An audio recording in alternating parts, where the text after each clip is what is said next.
Hello, boys and girls. Today we are going to have a PC build for lowly gamers. Let's see what rare old computer hardware can do.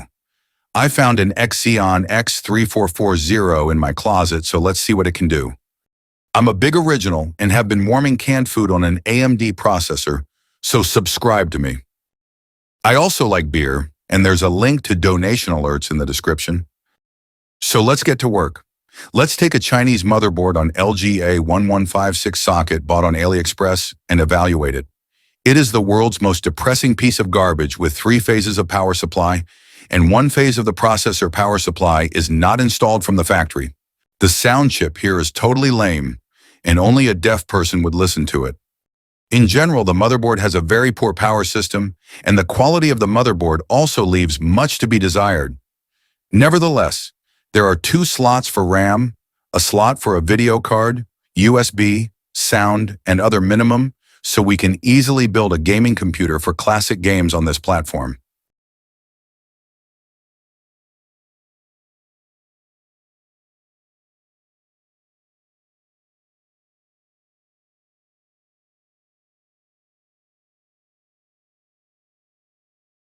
On the back of the motherboard, we have the old PS2 ports as well as 4 USB ports, a 100 megabit network card and the lowest sound possible.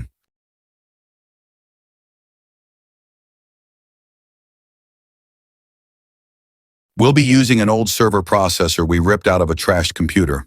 Such processors are easy to find from Chinese people on AliExpress or eBay.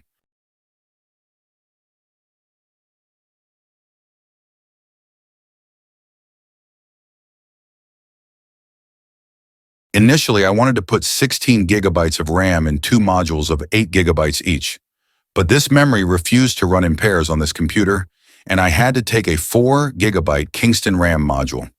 With it in the system turned out to make 12 gigabytes of memory, which is enough for games that can work here.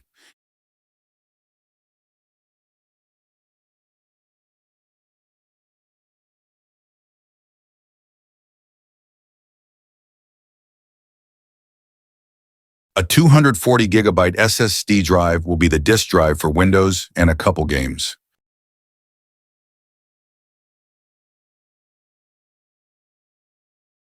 The power supply will be from the company with Billy Harrington on the logo at 450 watts. This is an old but reliable power supply for computer that will allow our PC to work stably in games and other tasks.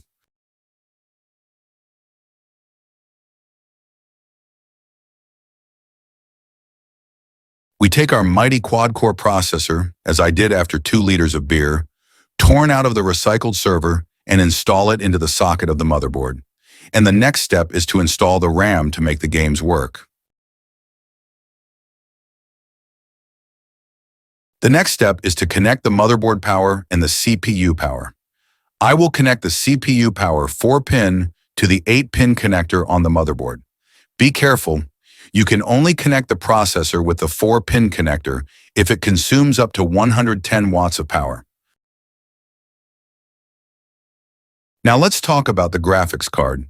In this build, we'll go super cheap and super old video card, GTX 1060 on 3 gigabytes.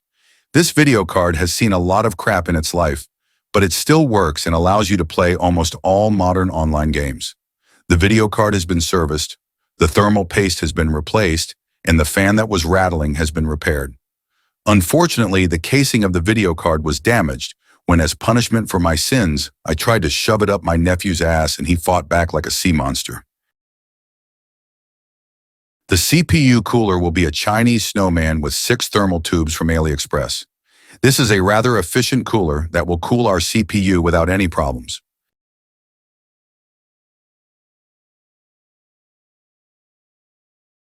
Connect the processor cooler to its connector on the motherboard, and we will have to spend some thermal paste because the processor is hot and without thermal paste very much overheats.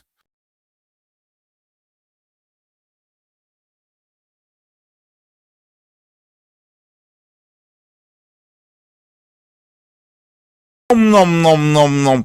Om nom nom nom nom nom nom nom nom. Yummy.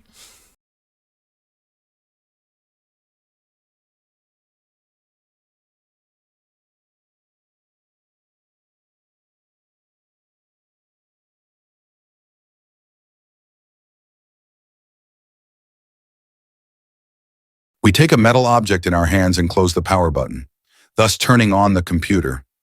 We see that this thing is moving and giving signs of life, which pleases me.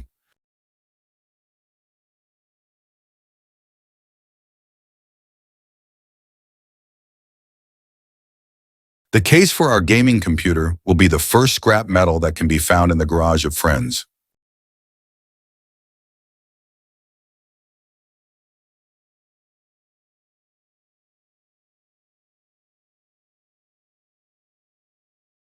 Now let's look at the CPU temperature, because the CPU cooler is not fixed on the motherboard, and maybe it will not cool our gaming computer well, which will lead to the impossibility to play on it because of the breakdown. Tests have shown that the computer does not overheat and it is safe to run programs and games for any task.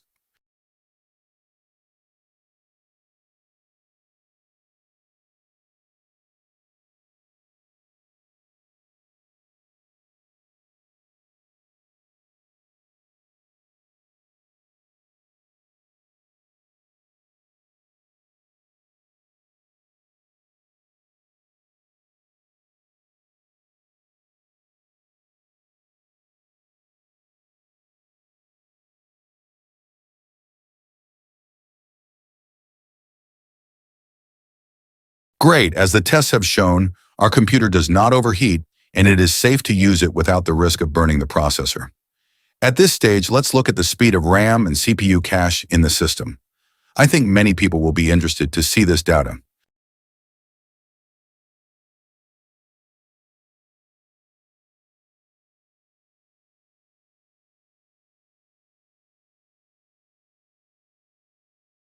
The next step is to run the CPU-Z program and see what it shows us in the information about the processor, motherboard, and RAM.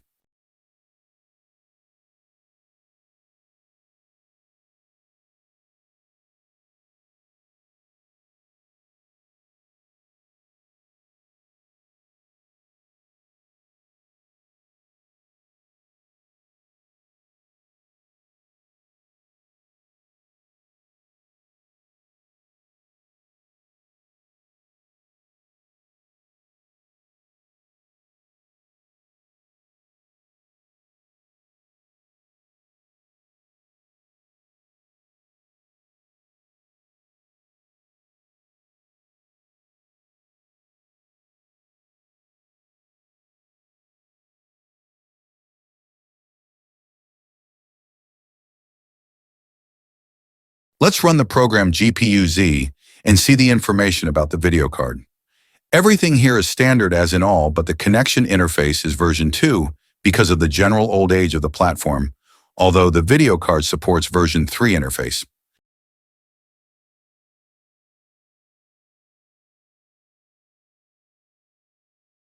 But not synthetic tests live poor gamer. So let's run Cyberpunk 2077 and set the minimum graphics settings and the resolution of the screen full HD. Now we need to pray to God to make it all work at all and show a playable result.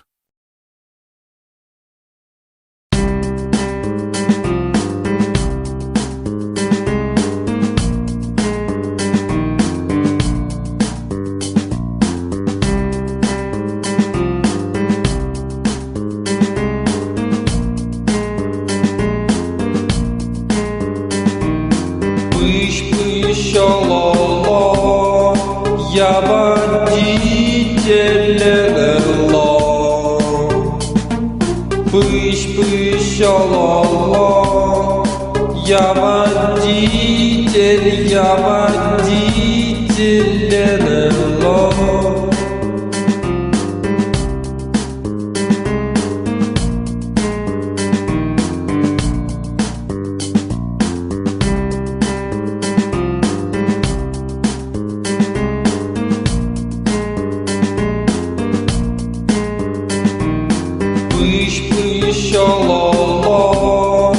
Я водитель ла. Пыщ ла-ла. Я водитель ла. Пыщ ла-ла. Я водитель ла. Пыщ ла-ла.